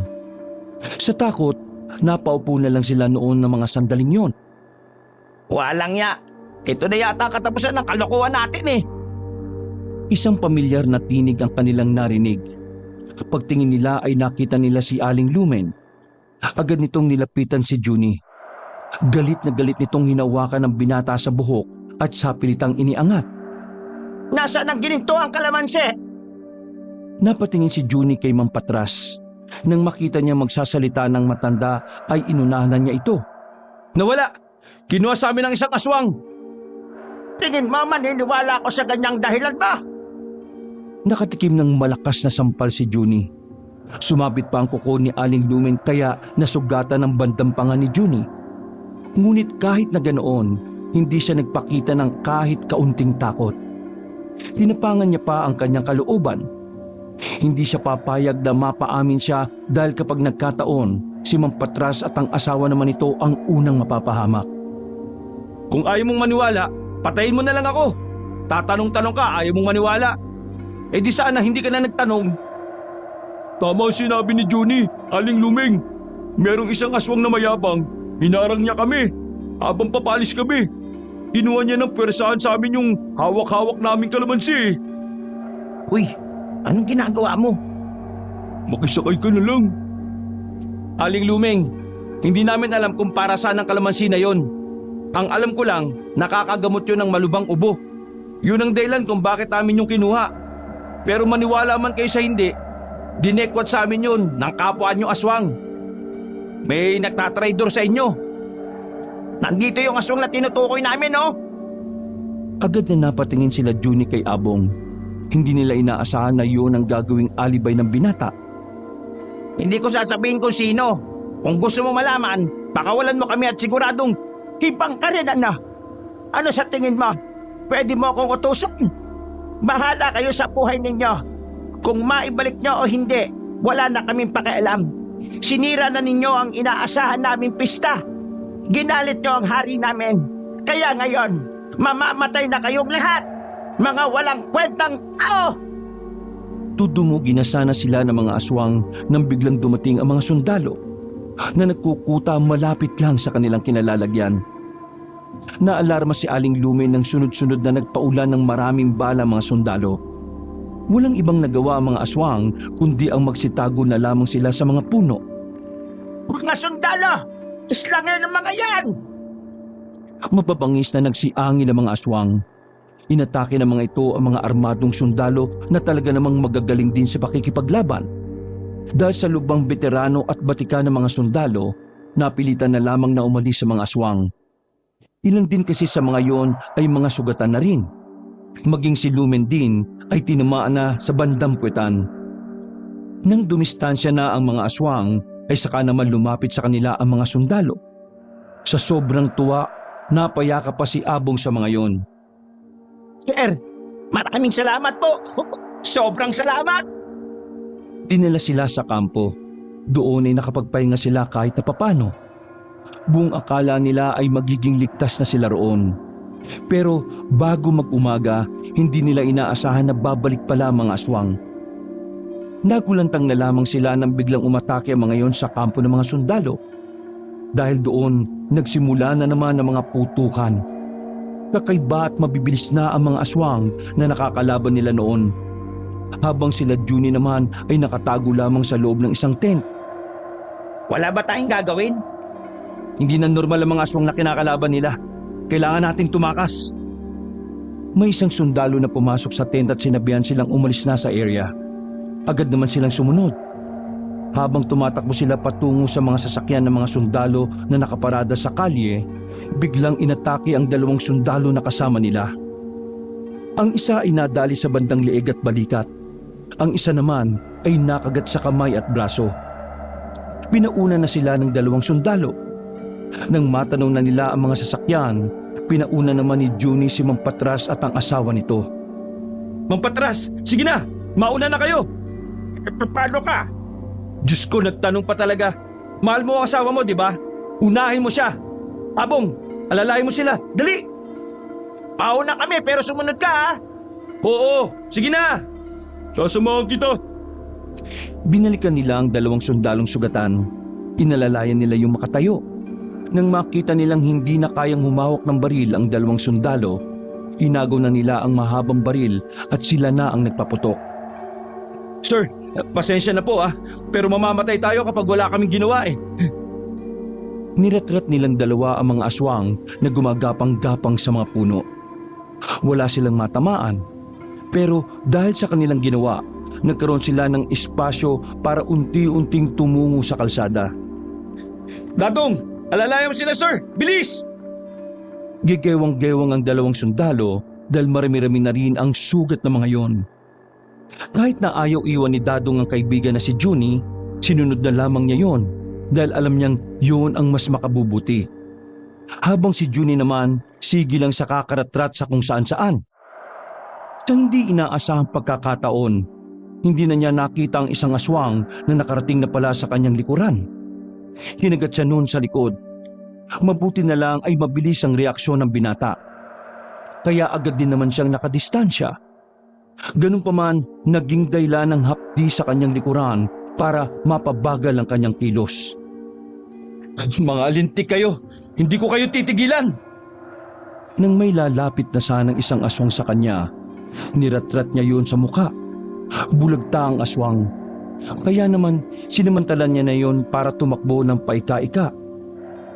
Nakita niyang umandar na ang sasakyan, kaya naman buong lakas niyang hinabol yun. Pre, kumapit ka! Inabot ni Dadong ang kanyang kamay. At sa kabutiang palad ay nahila siya ni Dadong paakyat sa truck ng mga sundalo. Nakahinga ng maluwag sila magpatras nang mailigtas na rin nila si Junie. Naiwan ang mga sundalo sa kampo na nakikipaglaban sa mga aswang. Samantalang sila ay dinala sa sentro ng bayan kung saan meron din mga sundalong nakabase.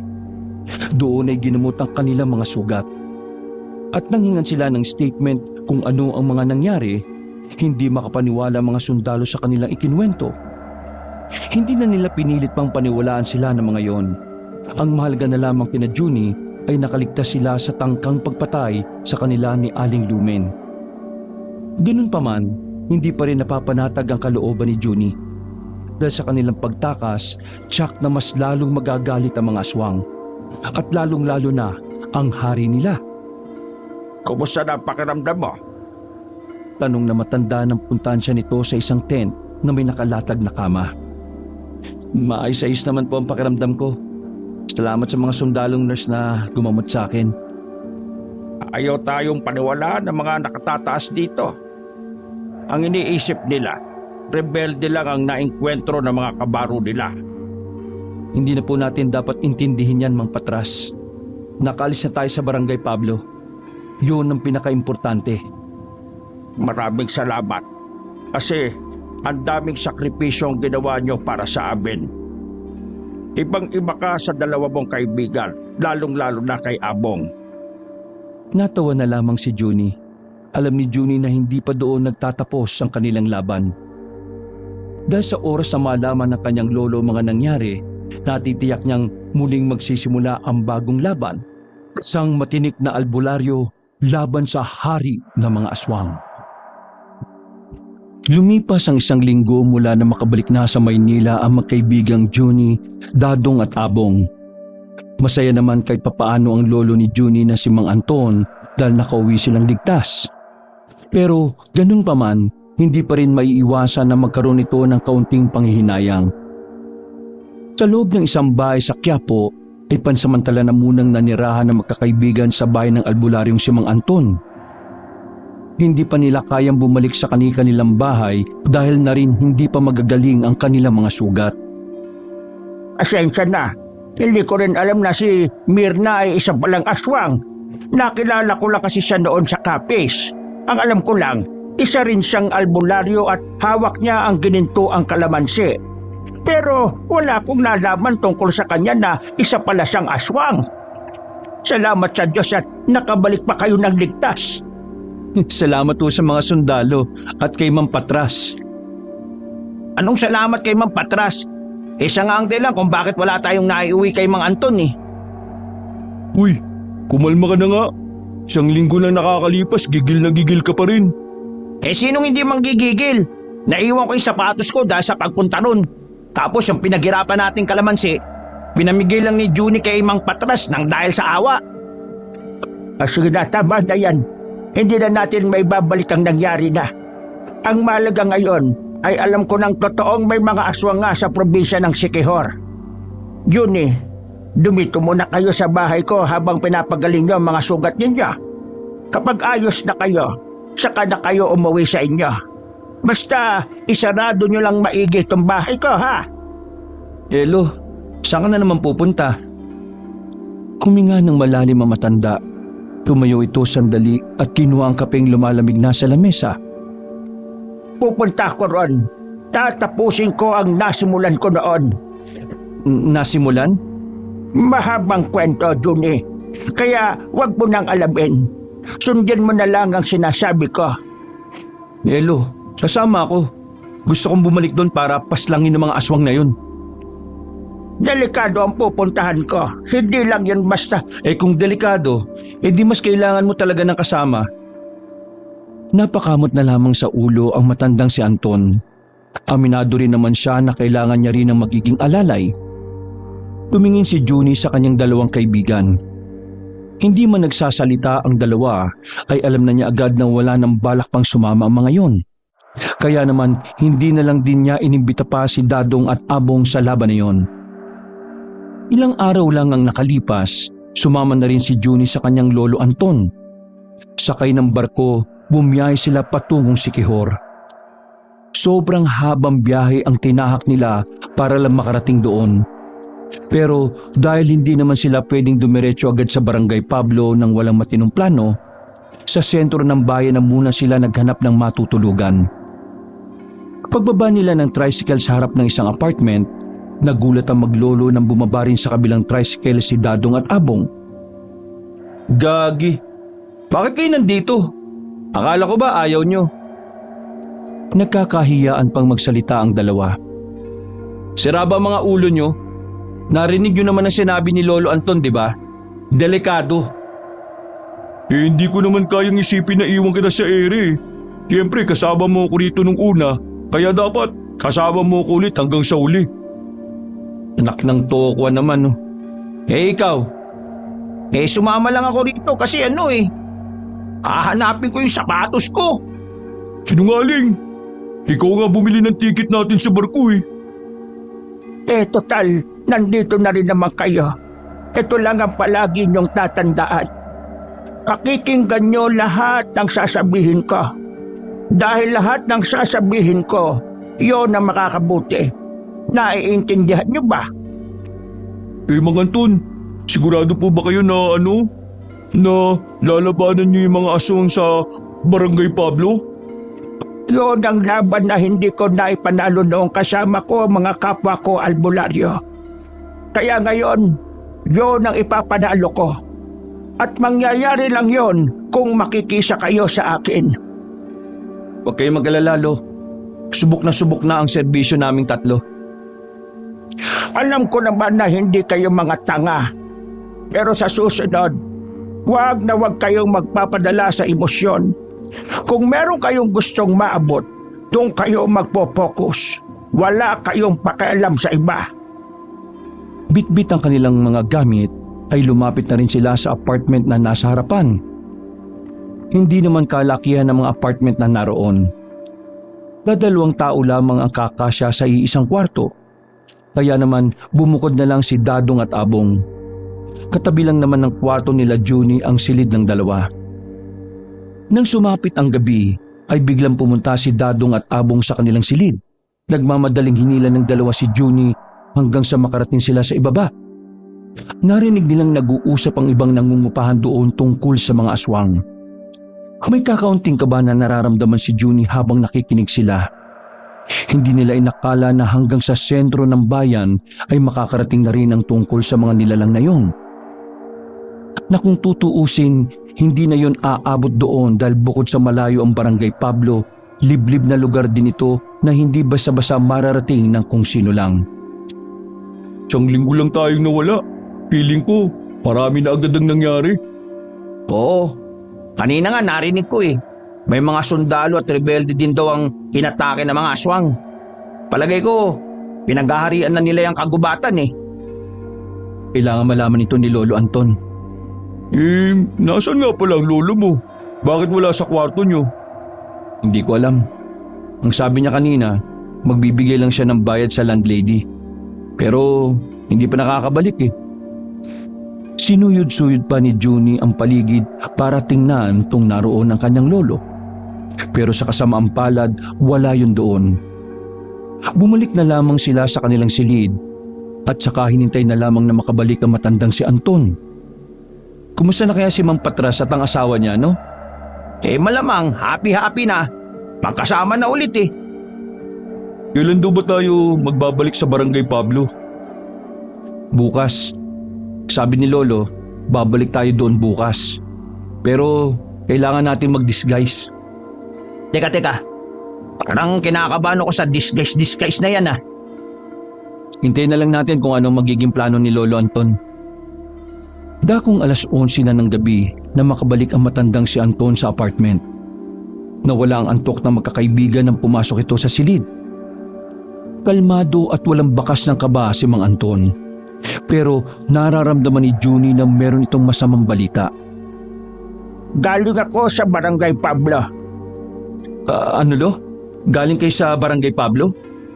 Bingi ka ba, Junie? Sasabi ko nga lang, diba? May anong balita doon, Lo? Mukhang wala na sa kanilang barangay ang hari nila. Pero ang nakita kong namamahala roon ay si Mirna o yung lume na pagkakakilala ninyo. Hindi lang siya basta namumuno. Nakakalap din ako ng impormasyon na dumutukot na sila ng mga tao mula rito sa bayan para gawin nilang pagkain. Ibig sabihin lang nito, hindi na sila ang aswang na nakalaban nyo nung una. Ang mga aswang kapag nakakain ng karne o laman ng tao ay mas lalo silang lumalakas. Nanahimik ang tatlo. Natagpuan na lamang ni Junie na tumitindig na naman pala ang kanyang balahibo. Gusto niyang makatulong sa kanyang lolo. Pero kapag naiisip niya pa lang ang tunay na bangis ng mga aswang, hindi niya maiwasan ang takot na kanyang nararamdaman. Bukas, aalis ako ulit. Dito muna kayo. Wala kayong gagawin na kahit ano, lalong-lalo ka na, Junie. Hihintayin nyo ang hudyat ko. Hindi kayo pwedeng basta-basta na lang lumayo. Lalo na ngayon, may mga aswang na rin na nandutukot ng mga tao dito sa bayan. Kung makikita nilang kayong tatlo, madali nila kayong makikilala. Hindi na kinontra pa ni Junie ang sinasabi ng kanyang lolo. Isa pa, hindi pa rin naman siya handa para sumabak muli sa labanan. Sadyang nag-aalala lang siya sa kanyang lolo kaya siya sumama roon. Kinaumagahan, wala na si Mang Anton sa tabi ni Junie nang magising siya. Maaga yung umalis at batid ni Junie na papunta na naman yun sa Barangay Pablo. Hindi mapakali si Junie nung mga oras na yun. Kaya naman pinuntahan niya ang dalawang kaibigan na nasa kasarapan pa rin ng tulog. Ano ba? Bakit nagising ka? Doon ka nga sa kwarto ninyo. Iritadong pipikit-pikit pang bumangon si Abong. Aalis ako. Di umalis ka. Hindi ba kayo sasama? Saan ka naman ba pupunta? Ang sabi sa atin ng lolo mo, huwag tayong lalayo rito, di ba? Yun nga ang punto ko. Susundan ko si Lolo sa Barangay Pablo. Hindi kasi ako komportable na lumalakad lang siya mag-isa eh. Ang kulit mo rin ano? Hindi ka ba nakakaintindi? Ang sabi ni Mang Anton, walang aalis. Agad nang naganda si Junie. Dala-dala niya ang isang bag na kulay itim na isinukbit pa sa balikat ng binata. Ang tanging armas na lang na dala-dala niya ay ang punyal na bigay sa kanya ni Mang Anton. Paglabas niya ng silid, nakita niya sa kabilang kwarto na nakabihis na rin sina Dadong at Abong. Oh, akala ko ba hindi kayo sasama? Akala mo lang yun. Umalis na agad sila ng apartment at pumaran na rin ng masasakyan. Pagkarating naman nila sa terminal ng jeep, napansin ni Junie na parang maraming mata ang nakatingin sa kanila. Yung mga taong naroon, tila ba kinikilala ang mukha nila. Naganap na muna sila ng banyo. Hinila ni Junie ang dalawa papasok doon at saka binigyan ng mga bagay na pang-disguise. Kailangan niyo suotin yan para kahit na papaano, hindi tayo makikilala ng mga aswang. Lalo na rito sa terminal na maraming nakatingin sa atin. Mga wig at lipstick ang daladala nila. Nagpanggap silang mga bakla pero kung magsalita naman ay purong-purong lalaki. Nang makasakay na sila, nakatingin ang lahat ng pasahero sa kanilang tatlo. Bakit kaya sila nakatingin sa atin? Tagtataka ka pa talaga.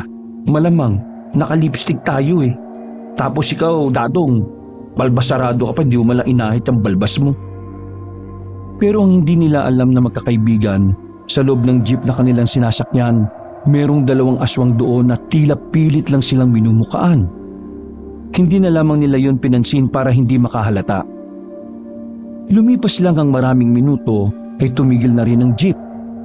Kaunting lakad lang, una nilang madadaanan ang dating bahay ni Mang Patras. Kaya naman naglakad agad sila na mabilis dahil wala naman nang dumadaan na pampasaherong sasakyan doon. Sa kanilang paglalakad, kahit tirik na tirik ang araw, nararamdaman nila na merong sumusunod sa kanila. Kaya naman mas binilisan nila ang lakad. At na makakuha ng pagkakataon, doon na sila nagtago sa gilid ng truck na nakaparada. Nakilala kaya nila tayo? Mga aswang kaya yung dalawang nakasunod sa atin? Hindi ko alam. Pero dahil malapit-lapit na tayo sa Barangay Pablo, may posibilidad na aswang din ang dalawang yon. Marahan silang lumabas nang akalain nilang wala na ang dalawang lalaki na nakasunod sa kanila. Pero mga ilang sandali lang, nagulat na lamang sila nang marinig na may tao sa likuran nila. Tinutukan sila ng kutsilyo. Ganito na ba ang mga modus sa mga aswang ngayon? Kunwari hold up, tapos gagawin nyo kaming sisig? Anong pinagsasabi mong tanga ka? Ibigay nyo na sa amin ang mga gamit nyo para wala na masasaktan. Pre, mukhang hindi nga yata sila aswang. Tingnan mo naman kasi yung mukha niyan. Pang-aswang eh. Biglang hinablot ng isang lalaking payat ang bag ni Junie. Ganon din ang daladalang gamit ni Abong at Dadong. Aalis na sanang dalawang lalaki nang biglang may dumating na batang lalaki.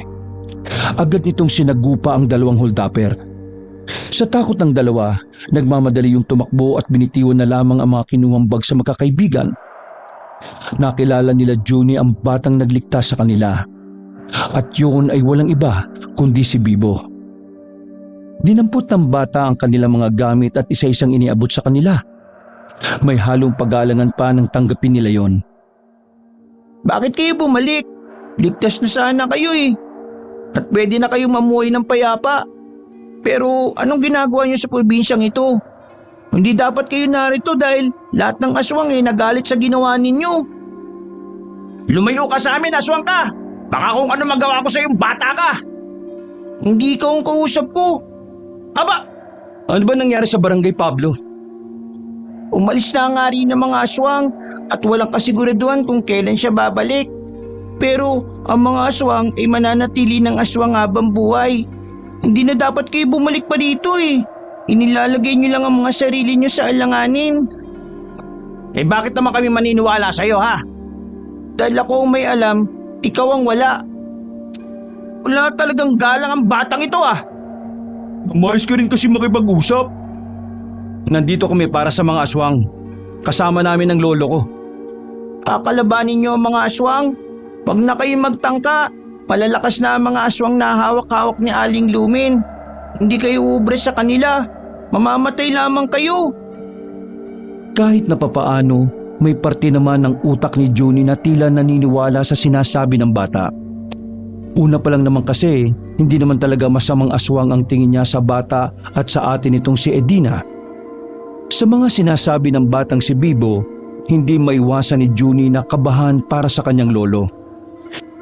Dahil kung totoo ngang hindi pangkaraniwan ang mga aswang, hindi magiging madali ang buhay nila sa probinsyang yun. Alam naman namin na mababangis sa mga aswang. Umalis na kayo. Bago pa nila malaman na bumalik na kayo dito.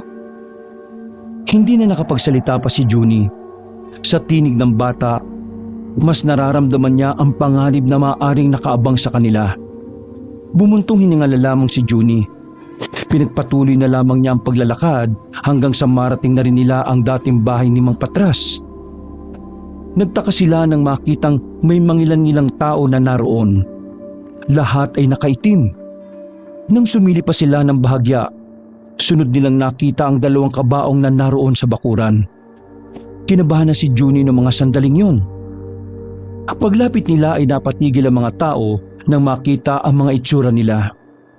Pero wala nang pakialam doon ang magkakaibigan na pinagtitinginan sila dahil sa suot-suot nila na pambading. Pagdungaw nila sa dalawang taong nasa loob ng kabaong, tila sumikip ang dibdib ni Junie nang malaman ang naroon pala ay si Mang Patras at ang asawa nitong si Franca. Tila nanlambot ang tuhod ni Junie. Hindi siya makapaniwala na sa kanilang pagbabalik, aabutan nilang nasa parehabang kahon ang mag-asawa. Nang tanungin nila ang taong nasa gilid ng kabaong, sinabi nito sa kanila na pinaslang daw ng mga aswang ang dalawa. Pinagbububungkal daw ang tiyan ng mag-asawa hanggang sa malagutan ng hininga. Bagsak ang balikat ng tatlo sa kanilang nalaman. Ilang oras din muna silang nakipaglamay sa bangkay ng mag-asawa. Nung sumapit na ang kinagabihan, umalis na rin sila roon. Tinanggal na nila ang mga lipstick at ang kanilang wig. Nakakaawa naman sila, Mang Patras. Kung alam lang natin na gano'n ang mangyayari sa kanila, di sana isinama na lang natin sila sa Maynila. Sila naman ang may ayaw na sumama eh. Kaya yan ang nangyari sa kanila. Sayang lang yung ginintuang kalamansi. Naging tao nga yung asawa niya, namatay rin naman. Dahil sa nangyari sa kanila, mas lalo ko nagkaroon ng dahilan para labanan ng mga aswang na yan. Paano mo sila lalabanan? May alam ka ba? Di magpapaturo kay Lolo. Kayong dalawa, umuwi na kayo ng Maynila bukas ng umaga. Hindi kayo ligtas dito eh. Kaya na namin ni Lolo to. Tulig ka rin pala talaga eh. Kaya nga kami pumunta rito kasi gusto namin makatulong. At gusto ko makuha yung mamahaling kong sapatos na naiwan ko doon sa bahay ni Aling Luming. Iiling-iling na nauna nang naglakad si Junie. Nung oras na yon, kahit alam nilang delikado, ay tumuloy pa rin sila sa kanilang pupuntahan. Madilim na ang kanilang dinaraanan. Wala na rin silang masasakyan dahil bibihira lang ang mga dumadaan sa kaling yon. Malayo pa lang, sinalubong na sila na matandang si Mang Anton. Hinila ng matanda ang tatlong binata papunta sa gilid at pinagpapapalo nito ng hawak na sanga ng magkakaibigan. Mga gaga!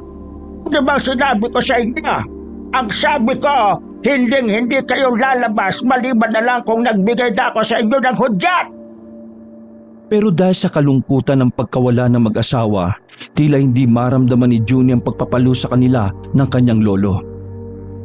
Judy, hindi ka magsasalita. Mang Anton, pasensya na po. Pero malungkot po ngayon si Junie.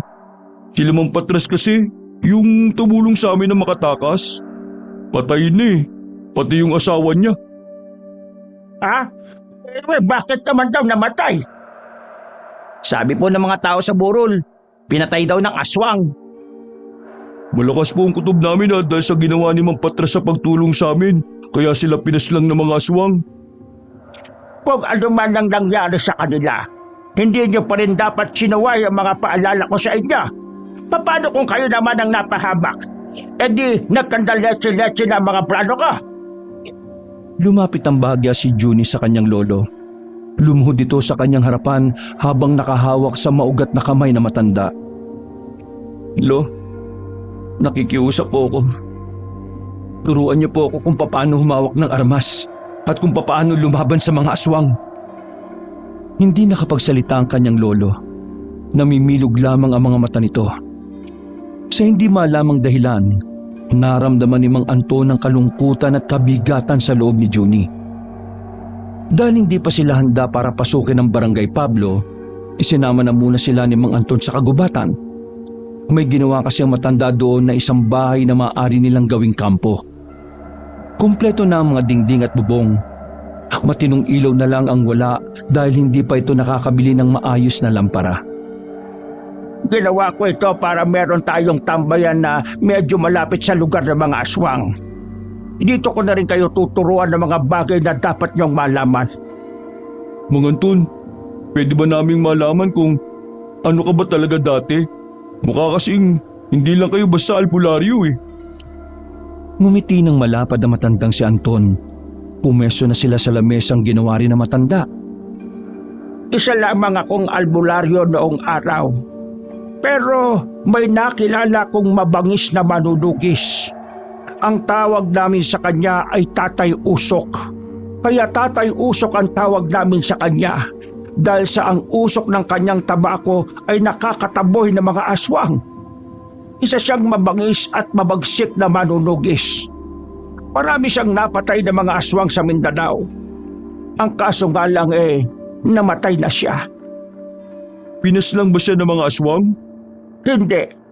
Inatake siya sa puso. Inatake sa puso? Diyos ko, ang malis naman nun. Isang gabi, pumuwi siya sa kampo na may daladalang magandang babae. Pumasok sila sa isang tent. Tapos nung naghuhubad na yung babae, nakita niyang may lawit. Yun, inatake sa puso si Tatay Usok. Sinubukan namin siyang iligtas pero hindi na namin kinaya. Mula nang mawala siya, ako ang tumayong leader ng aming samahan.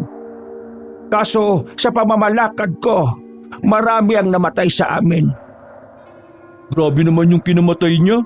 Baka kahit ako pag nakita ko yun eh. Nasa labanan na ako eh. Biglang makikita ko may lawit rin pala. Ano yun? Mag-iispadahan kami? Kaya ba, ganun na lang ang pagnanais mo na gantihan ng mga aswang? Ang totoo niyan, wala na akong balak pa na gumanti sa kanila. Pero nang marinig ko ang kwento ninyo, doon ko na napagtanto na dapat ay may gawin ako. Lalo na't si Mirna pala ang nangunguna na sa mga aswang. Ang taong pinagkatiwalaan namin noon. Umayos ng pagkakaupo ang matanda at muling nagsalita. Bukas ng umaga, magsisimula na agad tayo ng pagsasanay.